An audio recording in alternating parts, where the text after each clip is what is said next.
Tendance première. Fred Colantonio est avec nous, bonjour. Bonjour Véronique. Vous étiez criminologue de formation et vous venez aujourd'hui pour nous parler d'Innover à tous les coups, ou presque, paru à l'Attitude des Héros. Que s'est-il passé ? Est-ce qu'on peut dire que j'ai innové ? Ben oui, j'imagine. Parce que quelque part, vous créez autre chose. Et vous créez pour vous-même. Parce que c'est un peu, moi, ce que j'ai retenu aussi de votre ouvrage, c'est que l'innovation, ce n'est pas forcément pour changer le monde, même si on en parle, même si on parle de ça. C'est parfois pour changer les choses pour soi, autour de soi, simplement. On n'est pas obligé d'être innovant et de changer, de bouleverser le monde, même si vous parlez de grands innovateurs dans votre livre. Ben, dès lors qu'on fait bouger les lignes et qu'on pousse un peu les murs, on change déjà notre monde. Mm-hmm. Alors changer le monde avec peut-être une majuscule, c'est encore une autre étape en effet. Mais dès lors qu'on arrive utilisons les terminologies de maintenant, dès lors qu'on arrive à faire bouger les lignes, à pousser les murs, à se réinventer, à changer de vie. C'est très rigolo de parler de changer de vie, parce qu'on en a quand même qu'une, quoi. Mais donc toutes ces tentatives maladroites de nommer les choses, c'est une forme d'innovation. Parce qu'Olivier a réagi en nous disant: afin d'éviter que la routine confortable et plutôt rassurante ne se teigne en jours de morosité, de lassitude, quelques innovations, quelques changements qui ne doivent pas être forcément radicaux peuvent apporter un regain d'énergie et par là donner de nouvelles envies bienfaitrices. L'innovation raisonnable dans sa vie quotidienne reste pour ma part une source de confiance en soi et de bien-être inépuisable. C'est une belle parole de sagesse. Mais ce qu'il dit, c'est qu'on peut innover tous les jours, enfin on peut innover de manière régulière, sans forcément avoir cette pression de devoir changer les choses. Parce que c'est ça que je trouve parfois un petit peu gênant quand on parle d'innovation, c'est de donner le sentiment aux gens que s'ils ne sont pas innovants, ils vont passer à côté de quelque chose, et d'autre part que cette innovation doit être bouleversante, quelque part. Mais c'est ce que je veux montrer dans le livre, parce que c'est ce que je démontre en conférence depuis plusieurs années, et j'accompagne depuis une dizaine d'années des organisations de tout type, des entreprises, des associations culturelles, des institutions publiques, pour essayer de nouveau se réinventer, essayer de prendre le virage numérique, etc. Donc ce sont des logiques d'innovation à chaque fois. Un des mythes fondamentaux qu'on rencontre, c'est pour innover, il faut avoir la grande idée. Oui. Et donc, c'est imaginer qu'innover, c'est nécessairement le tsunami, quoi. C'est le prochain Facebook, c'est l'appareil qui remplacera l'iPhone, etc., etc. Pas du tout. Il y a des tas d'innovations du quotidien qui peuvent tout à fait changer notre monde, comme on le disait, et qui peuvent être de petites touches, quoi. L'innovation, on vient donc de commencer à le définir. Ce n'est pas forcément l'invention, comme on la définit souvent, et dans l'esprit de beaucoup de personnes, innover, c'est ça, c'est trouver une invention, trouver une idée. L'innovation, c'est le changement. Or, on est à une époque de plein changement et une époque qui nous demande effectivement beaucoup d'innovation. Mais en tout cas, on est à une époque qui impose que nous revoyions fondamentalement nos façons de fonctionner. Ouais. Et pour revoir nos façons de fonctionner, on doit remonter un cran avant, qui est revoir nos schémas de pensée. Et l'innovation, elle commence par là. C'est-à-dire que si j'ai toujours le même cadre de référence, si je m'appuie toujours sur les mêmes résultats, je tombe dans un biais cognitif qu'on appelle le biais de confirmation d'hypothèse. J'oriente ma tête chercheuse pour ne regarder que ce en quoi je crois déjà. C'est une dépolarisation problématique des réseaux sociaux, d'ailleurs, même si c'est pas le sujet d'aujourd'hui. Non, mais c'est vrai, c'est à l'exemple de ce que fait Facebook aujourd'hui. Il ne vous montre que des choses qui vont forcément aller dans votre sens. C'est du plus de la même chose. Oui. Et donc, pour innover, à un moment, c'est nécessairement inconfortable, parce qu'à un moment, on doit trouver la force, les ressources, l'envie de se dire, je vais chercher à décaler mon point de vue sur un sujet que je ne connais pas, ou un sujet que je connais, d'ailleurs. Et c'est souvent là que on arrive à pouvoir faire éclore quelque chose qu'on n'avait peut-être pas vu avant. L'innovation, ça part de là. Et pour la différencier de l'invention, l'innovation, fondamentalement, elle doit trouver, alors, je vais dire une communauté de clients qui va se l'approprier. Mais quand je dis client, c'est client au sens très large, c'est pas nécessairement marchand. C'est pas commercial. Oui, voilà, ça peut être une communauté d'utilisateurs, quoi. Ça peut être des gens qui vont se dire, mais finalement, moi j'adhère à cette idée, à ce mouvement de pensée, à ce schéma de vie, et je deviens un adepte, sans pour autant non plus parler de secte ou de gourou, quoi. Est-ce que l'homme par nature est innovant ? La magie du sujet, quand on le regarde, c'est qu'on tombe nécessairement dans c'est un des aspects de conclusion du livre, sans pour autant déflorer quoi que ce soit, c'est que dès lors qu'on veut innover, on doit être prêt à se confronter au paradoxe. Oui. Parce que si on regarde l'histoire de l'humanité, c'est un récit d'innovation. quand l'être humain a décidé de se mettre debout, enfin, est-ce qu'on pouvait déjà parler d'être humain? Oui, c'était quand même nos ancêtres. Donc, la bipédie, le fait de passer de la station à 4 pattes à la station sur 2 pieds, c'était une innovation majeure qui a permis de regarder le monde autrement, qui a permis au cerveau de se développer, qui a permis d'attraper des arbres qui étaient des fruits qui étaient dans les arbres, etc., etc. Si on regarde les guerres, c'est parce que moi j'aime pas ce sujet-là, il n'est pas couvert dans le livre, mais les guerres, c'est très souvent le récit de la manière dont un opposant a réussi à tenir son adversaire en échec parce qu'il a innové dans l'art de la guerre, dans la façon de faire. Et les fusées qui nous emmènent dans l'espace, tout ce qu'on nous promet pour aller sur Mars, etc., etc., c'est un récit d'innovation. Donc, quelque part, le fait d'innover est chevillé au corps de l'être humain. Moi, je dis souvent ça. Prenez une poignée d'individus, on prend 10 personnes, et on se retrouve au milieu d'un territoire totalement inconnu. Il y en a bien un ou deux dans le tas qui, au bout de 10 minutes, vont dire « Moi, je ne tiens plus en place, il faut que j'aille voir. » Donc, les explorateurs parmi nous, il y en a. On n'est pas tous avec ce profil, et heureusement, parce que sinon, on partirait tous dans tous les sens. Mais donc, dans je dirais dans le câblage de l'être humain, chez certains, il y a cet appétit pour la découverte. C'est une des composantes de l'innovation. Maintenant, c'est fondamentalement contradictoire avec la manière dont notre cerveau fonctionne. Notre cerveau aime bien ranger les éléments dans les cases, aime bien que les informations qu'il reçoit soient conformes à son système de pensée. Sinon, on tombe dans le biais cognitif qui s'appelle la dissonance cognitive. Je reçois une information qui ne correspond pas à ce en quoi je crois. Alors, si j'ai la force de le faire, je révise mon schéma de pensée. Mais 9 fois sur 10, la tentation, c'est de disqualifier l'idée qui est arrivée, en disant mais ça, c'est pas bon, c'est pas pour moi. Donc, on a ce rapport assez paradoxal de dire c'est fondamentalement ce qui fait l'individu, de pouvoir être innovant. On n'a pas tous le même rôle, on n'a pas tous la même posture, mais on a tous un rôle à jouer dans une démarche d'innovation. Et en même temps, ça secoue un peu les tripes, c'est contre-intuitif, c'est pas confortable. Alors moi, j'ai dit longtemps, par exemple, moi, j'ai pas d'idée, mais je peux réaliser les idées des autres. Parce que bienvenue, je pense que alors merci. Je pense que c'était aussi important que les gens qui ont des idées, parce que beaucoup de gens ont des idées, des innovations et n'arrivent pas à les construire. Et quand vous parlez de l'innovation en équipe, moi ça me parle beaucoup parce que j'ai l'impression qu'il faut justement avoir plusieurs acteurs pour que une innovation puisse s'affirmer et se diffuser quelque part. Vous l'avez dit, ne fût-ce que pour la diffusion d'ailleurs. Il faut aussi des personnes qui testent, il faut des personnes qui développent, qui ramène encore quelque chose de nouveau sur l'idée qui est nouvelle. Et donc, il faut un agglomérat, finalement, de choses, de personnes, d'éléments qui ne vont pas tous jouer le même rôle, mais qui vont permettre à cette innovation à la fois d'exister, de perdurer et de s'améliorer.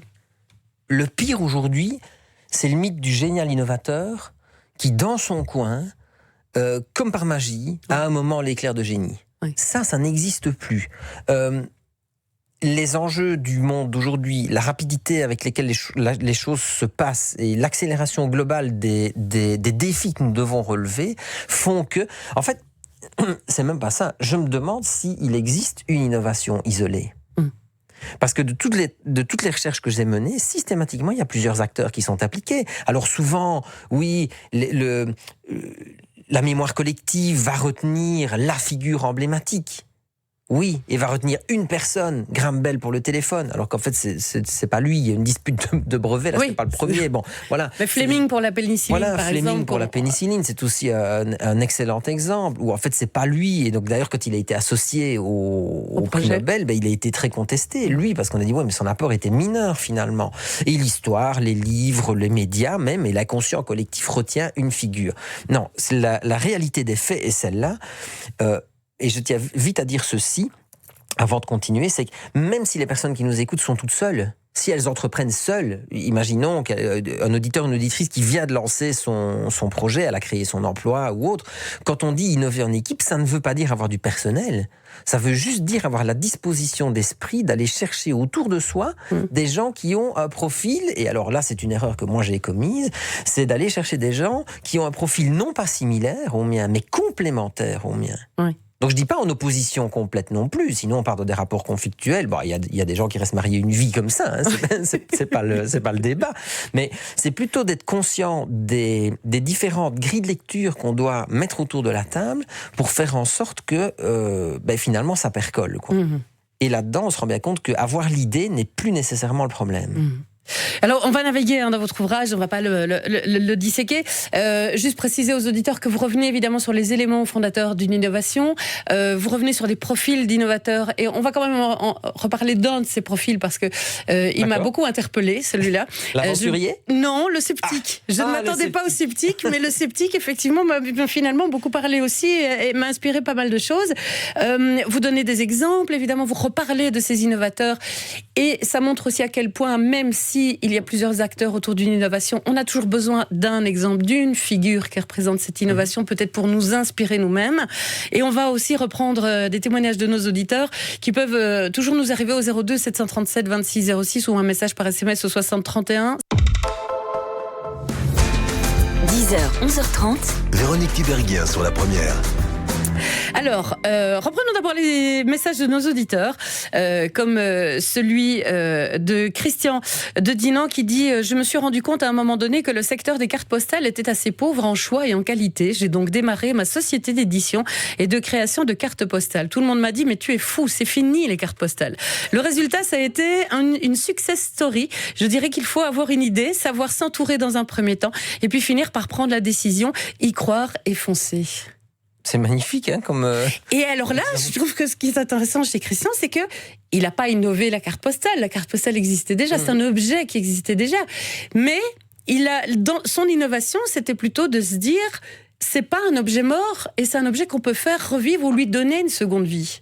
Il y a cru et il l'a fait, c'est ça en fait. Ouais, exact. C'est comme lancer une maison d'édition en 2018, ce que j'ai fait aussi. Oui. C'est de se dire, bon, il y a certainement encore une carte à jouer pour intéresser des gens à de la lecture. Ce qui est chouette ici dans ce que Christian nous partage, merci du témoignage, c'est qu'il dit il faut avoir une idée et savoir s'entourer. Et donc on revient à cette à cette compréhension que l'innovation ne peut pas rester sur le mythe du génial innovateur qui voit une pomme tomber et qui se dit « Oh, ça doit être la gravitation universelle, ça. » Ça ne fonctionne plus. Donc dès que, dans les personnes qui nous écoutent, si l'une d'entre elles a une idée ou se dit « Mais moi j'ai entendu une idée intéressante chez un de mes collègues, une de mes collègues, mon conjoint, mon enfant, peu importe », arriver à capter les idées, les siennes ou celles des autres, sans dire après qu'elles sont à nous, évidemment, si ce n'est pas le cas, c'est pour moi le point pivot. Et après, c'est d'office, directement, c'est s'entourer, ce que moi j'appelle constituer la Dream Team innovante, c'est quels sont les profils complémentaires à rassembler autour de la table pour vérifier que l'idée est testable et qu'on va pouvoir après la concrétiser. Quelle qu'elle soit, marchande, non marchande, peu importe. Revenons sur le profil du sceptique, parce que visiblement Christian a affaire à des gens qui ne croient pas à son idée. C'est pas ça les sceptiques chez vous. Les sceptiques, c'est plutôt des gens qui vous amènent à pousser les limites. L'image du sceptique, c'est l'avocat du diable.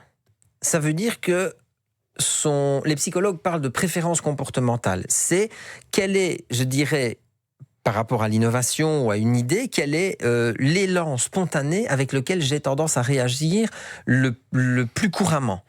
Et donc le sceptique, sa caractéristique dans une démarche innovante, c'est que lui, son appétence, sa qualité principale, c'est poser des questions.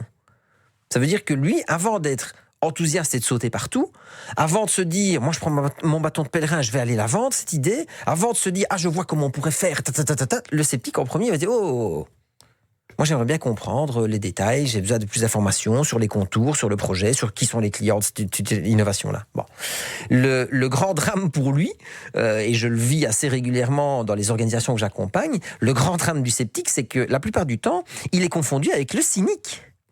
Et c'est pas le même rôle. Le cynique, grosso modo, c'est celui qui va vous dire il faut que ça bouge, mais en fait, vous proposez n'importe quelle mise en marche et n'importe quelle direction, ça n'ira jamais. Pas, oui. Voilà, ça ne va pas. Il y a toujours bien les raisons.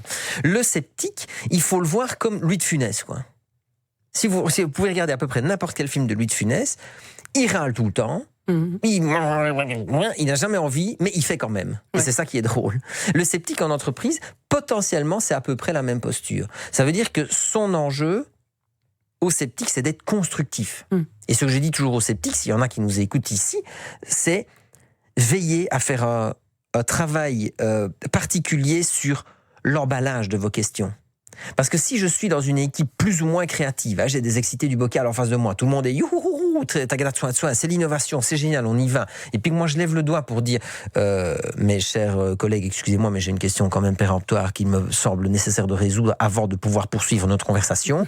Mais ça fait un peu retomber l'ambiance, quoi. Il y a peut-être moyen d'avoir le même impact sur le bien fondé de la question, mais simplement, allez, on pourrait dire ça comme ça, en prenant des gants, peut-être. Pour dire, je suis constructif, ça veut dire que mon objectif est de faire avancer le schmilblick commun. C'est juste que mon angle à moi, c'est de se dire, et ce point-là, comment est-ce qu'on le traite ? Avez-vous pensé à tels aspects ? C'est ça. Avez-vous pensé que vous auriez tel ou tel type d'obstacle à un moment donné à franchir, et comment on le franchit ? C'est celui qui va un pas plus loin, quelque part. C'est pas celui qui arrête, c'est celui qui va un pas plus loin. Mais c'est celui qui pousse à la réflexion, en tout cas. Et elle est salutaire, cette réflexion. Imaginons que nous n'ayons que des créatifs dans la bande. C'est génial, on va passer 2 jours, on va coller des post-it partout au mur, on aura 1500 idées. C'est un peu l'équivalent, si je prends le cas personnel, c'est les bonnes résolutions. On a un verre de champagne dans le nez, c'est génial, on va refaire le monde. Allez, cette année, c'est décidé, je cours le marathon, je perds du poids, je me remets à fréquenter mes copines, je truc de train. Et puis 15 jours après, on se dit, mais c'est parti où tout ça ? Le sceptique, c'est celui qui potentiellement va être le garant que les post-it au mur ne vont pas rester avec des post-it au mur. Il va se dire, ouais, mais au lieu d'en mettre 150, on va peut-être en mettre 10, mais sur les 10, il y en a peut-être 5 qui sont vraiment testables. Dans les autres profils, on ne va pas tous les faire, mais il y a le créatif, l'aventurier, l'ingénieux. Oui. Alors, quand je les ai vus, je me suis dit, oui, évidemment, c'est une évidence. En fait, non, quand vous creusez un peu, quand même, on découvre que ce ne sont pas des choses aussi évidentes que cela. Et alors, votre autre bonne idée, c'est que pour chaque profil innovant, vous invitez soit le profil innovant, soit les personnes qui l'entourent, soit même les deux, à avoir une certaine forme d'attitude bienveillante. Et de développer une attitude bienveillante pour sa façon de penser, sa façon d'être, son idée, son innovation, peu importe. Mais d'être dans cette posture-là d'ouverture d'esprit et de garder un esprit ouvert, quoi qu'il en soit. André de Bruxelles nous dit, est-ce que l'innovation est une bonne ou une mauvaise chose ? Vous ne posez pas la question. On considère que l'innovation est une bonne chose en soi, comme Internet et l'informatique, qui sont une catastrophe pour ne citer que ces exemples. C'est l'impérialisme de l'innovation porté par le capitalisme. Le seul domaine où l'innovation pourrait être vraiment porteuse, c'est le domaine politique et l'approche des intelligences collectives. Mais on n'avance pas beaucoup, nous dit André. Est-ce qu'il y a des mauvaises innovations ? L'innovation, elle est... Alors, je ne me défausse pas de la question. Hein. Pardon. L'innovation, par définition, elle est ce qu'on en fera. Ça veut dire que... Alors, André, je suis partiellement d'accord avec vous. L'innovation peut être bonne et peut être mauvaise, selon l'appropriation que les gens vont en faire.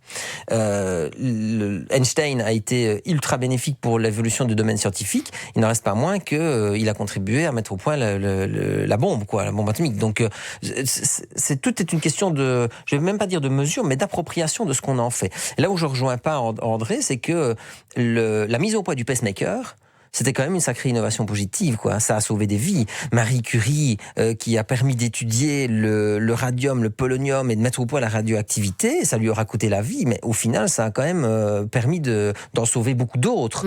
Donc, je crois que le danger, c'est quand on veut radicaliser un peu radicaliser, peut-être pas le bon terme, quand on veut polariser les positions, parce que nécessairement, ça crispe. L'innovation, c'est pas du noir ou du blanc, c'est toujours un jeu, comme disait Jean Goldman, entre gris clair et gris foncé, quoi. Ouais.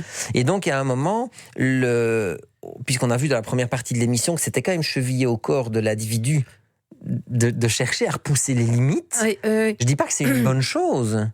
Moi, je suis criminologue, je fais pas de futurologie, donc peut-être que dans 50 ans, le monde aura disparu, ça, j'en sais rien. Par contre, ce que je sais, c'est que dans l'espèce animale humaine, il y a certains d'entre nous pour qui il y a cet élan et ce besoin d'essayer de tester de nouvelles choses.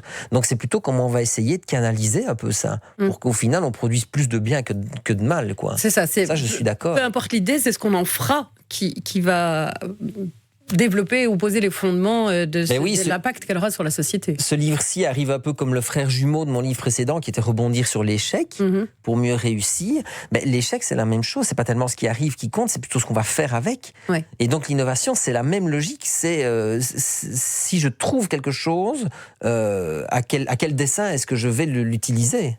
Oui. Quels sont les principaux freins à l'innovation, Fred ? Dans ce que je constate, donc les principaux freins à l'innovation, c'est ce qu'on appelle les préconceptions. Donc c'est un peu les préjugés que chacun peut avoir, chacune peut avoir.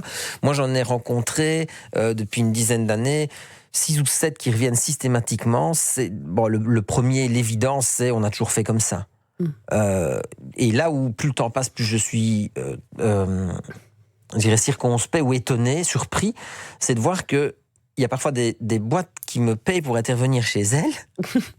En me disant, il faut que tu nous aides à un peu secouer la poussière. Là, il faut qu'on remue un peu les mauvaises habitudes. Il faut qu'on change parce que la concurrence est là, parce que notre métier est en train de s'éroder. On a une perte de chiffre d'affaires. Enfin, peu importe. Les gens m'appellent en disant, aide-nous à secouer le cocotier. Et puis, quand on commence à le secouer, c'est la résistance naturelle au changement. Hein. Ouais. Enfin, quand je dis naturel, c'est que ça s'est câblé dans l'être humain aussi. Hein.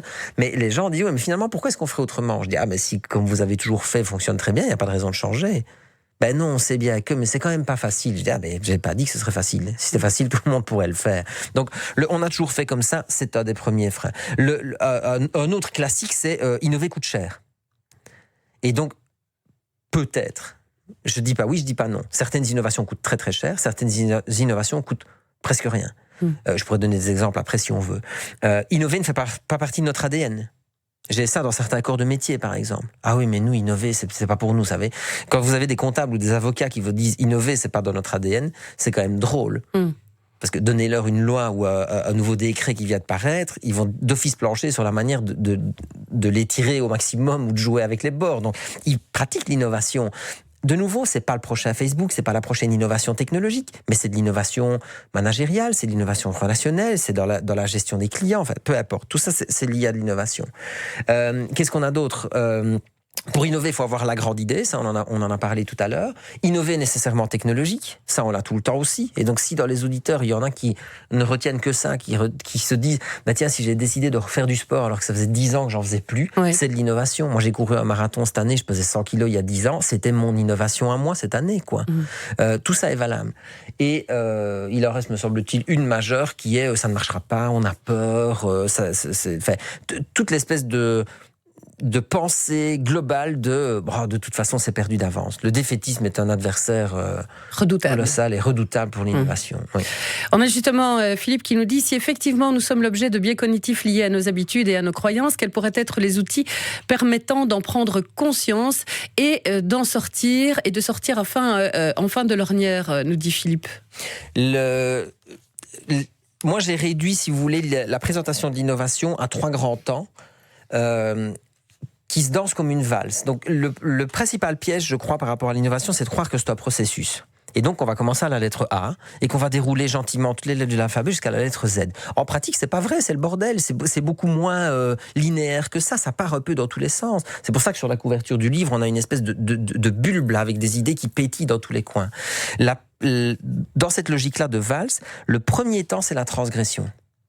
Ça veut dire que pour contrecarrer les biais cognitifs auxquels nous sommes naturellement soumis, puisque ça fait partie de notre câblage cérébral et intellectuel, la première chose, c'est de diagnostiquer ce que nous faisons de manière un peu trop machinale, avec automatisme et sans y réfléchir. Je ne veux pas commencer à parler de pleine conscience et toutes ces tendances-là, c'est juste pour les remettre en question en disant, tiens, est-ce que je peux le tester autrement ? Et je prends l'exemple tout bête des salariés du lundi matin que je croise en entreprise. Plutôt que de faire le tour des bureaux en disant bonjour à tout le monde de la même manière, dans le même ordre, tous les lundis, en disant comment ça va, comme un lundi. Eh bien, si simplement je consentais à faire le tour différemment des bureaux, je verrais peut-être d'autres choses. Et c'est l'exemple Mais non, mais c'est vrai. Et quand vous parlez de battre un petit peu en brèche nos habitudes, c'est ça finalement aussi. Hein. Si on a l'habitude d'écouter les mêmes personnes, c'est d'aller parfois écouter des personnes inattendues ou même d'écouter des personnes que l'on sait contraires ou avec des avis différents, et simplement d'être à l'écoute et d'aller voir pourquoi est-ce qu'il pense ça, pourquoi est-ce qu'il fait ça.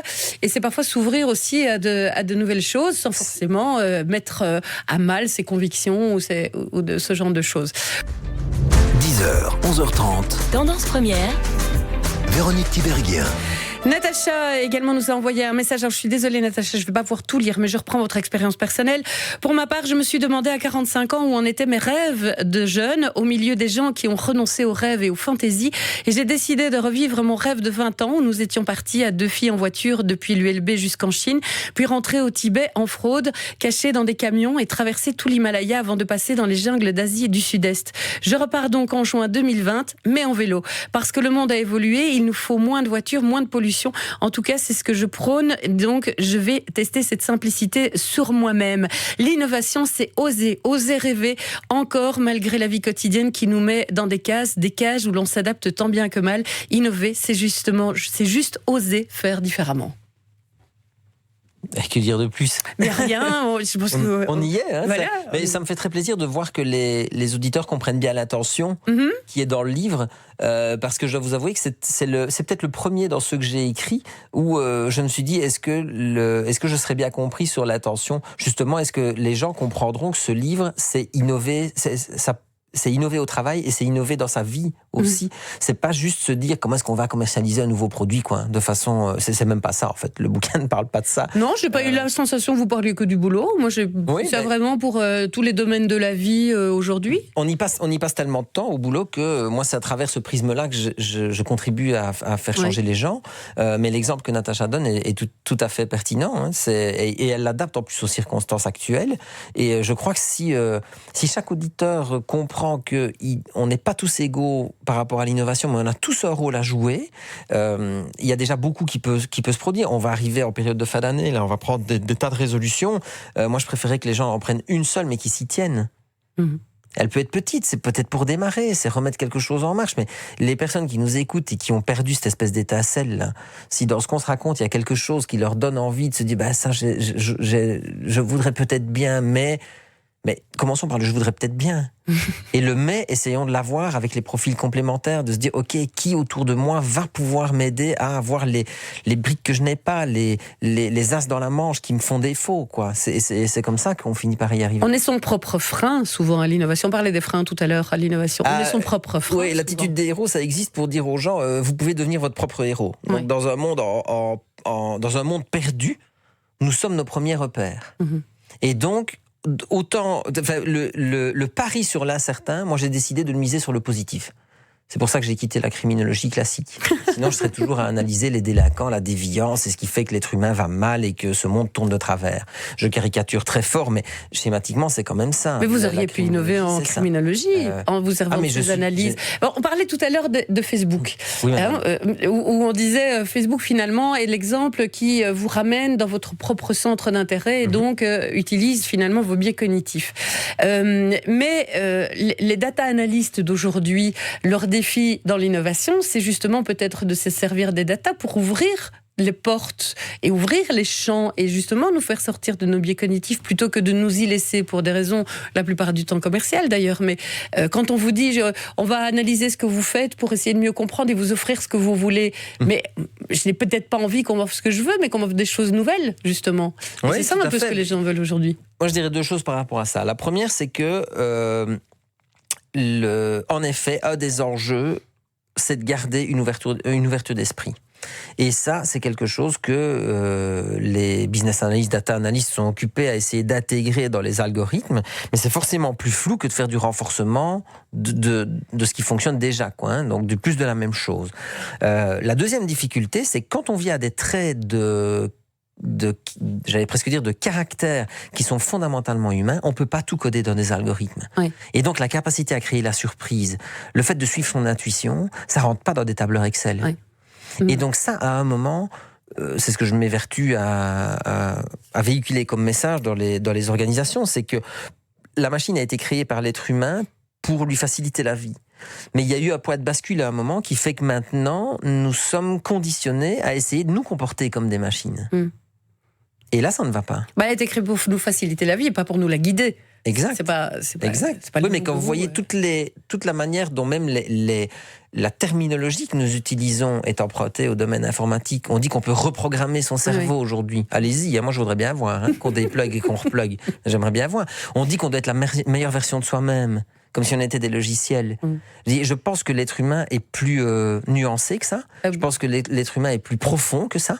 Mais ça implique d'oser se confronter à ce qui fait notre humanité, donc y compris la vulnérabilité. C'est pour ça que quand je dis innover à tous les coups, ou presque, c'est parce que c'est pas une méthode garantie, une recette en 10 étapes pour perdre 25 kilos à tous les coups, quoi.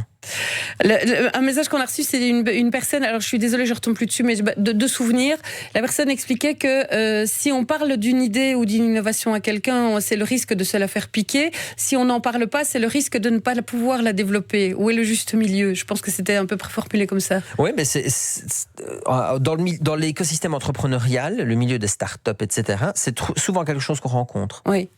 Donc des gens qui viennent soit avec l'idée qui va révolutionner le monde, où ils disent mais ça je peux pas en parler, il faut signer une clause de confidentialité avant de pouvoir divulguer, avant de pouvoir se dire bonjour, ou à l'inverse des gens qui ont pas de problème à partager et une fois de temps en temps on se rend compte que elles se font piquer l'idée. La plupart du temps ça n'arrive pas. Et c'était le dernier mythe que j'avais oublié de donner tout à l'heure, c'est si c'était une vraie bonne idée, d'autres l'auraient déjà fait. Oui. On peut penser à des innovations qui sont du quotidien. Je prends souvent l'exemple de la perforatrice, où quand vous étiez petite, Véronique, vous l'avez fait comme moi, on devait plier une feuille à 4 en 2 au milieu pour avoir le petit trait là, à peu près, hein, et pour pouvoir perforer au centre. Dites pas ça aux Québécois parce qu'ils connaissent pas cet exemple-là, par exemple, mais en Belgique, nous, on l'a eu. En France, c'est mitigé. Une personne sur deux dit oui, une personne sur deux. Je le fais encore. Mais donc... C'est pour ça qu'il y a une encoche dans la perforatrice, non? Mais alors il faut acheter la perforatrice avec la petite réglette. Mais oui. Parce que ça c'était une innovation. C'est qu'on a fait cohabiter, on a fusionné des mondes qui normalement ne se parlaient pas. Ouais. La règle, elle ne parle pas à la perforatrice. Sauf qu'à un moment, il y a quelqu'un qui a dit, moi j'en ai assez de devoir plier la feuille en 2, je perds du temps. Enfin, peu importe. Elle s'est dit, je veux essayer d'optimiser ça. Et pouf, elle a fait se rencontrer deux mondes. Vous avez la même chose avec le pot de cornichon. Vous avez quand même quelqu'un qui a décidé de mettre la petite nacelle là pour éviter qu'on doive se salir les doigts, avoir les doigts qui puent le vinaigre. Tout ça, ça nous montre que les innovations, ça peut être des choses du quotidien, des solutions à des problèmes ou à des épines dans le pied que nous rencontrons. Et ça n'est pas prêt de s'arrêter parce que l'être humain est fondamentalement câblé pour essayer de s'améliorer systématiquement la vie et de se la rendre plus facile. On terminera avec une citation qu'Olivier nous a envoyée d'Albert Einstein. Vous avez beaucoup de citations dans votre ouvrage aussi. Parfois, oui, alors, des gens très évidents et puis parfois des gens beaucoup plus surprenants. Lui, c'est Einstein qui le cite. Évitez les gens négatifs, ils ont toujours un problème pour chaque solution. Ah ben c'est comme Winston Churchill qui nous dit les pessimistes voient en chaque opportunité une difficulté, les optimistes voient en chaque difficulté une opportunité. C'est la même chose. On a donc besoin de sceptiques pour ne pas foncer joyeusement dans le mur, mais on n'a pas besoin de cyniques. Quand on veut innover, les cyniques, on doit les laisser de côté. Merci beaucoup Fred Colantonio. Je rappelle votre ouvrage Innover à tous les coups. En plus le format permet, ça tient dans un sac, donc on peut le trimballer avec soi et le lire facilement dans le métro. C'est tout à fait agréable. En plus d'être très enrichissant, innover à tous les coups ou presque. C'est paru aux éditions Latitude des Héros, une maison d'édition dont on vous reparlera. Merci Fred. Belle journée à vous.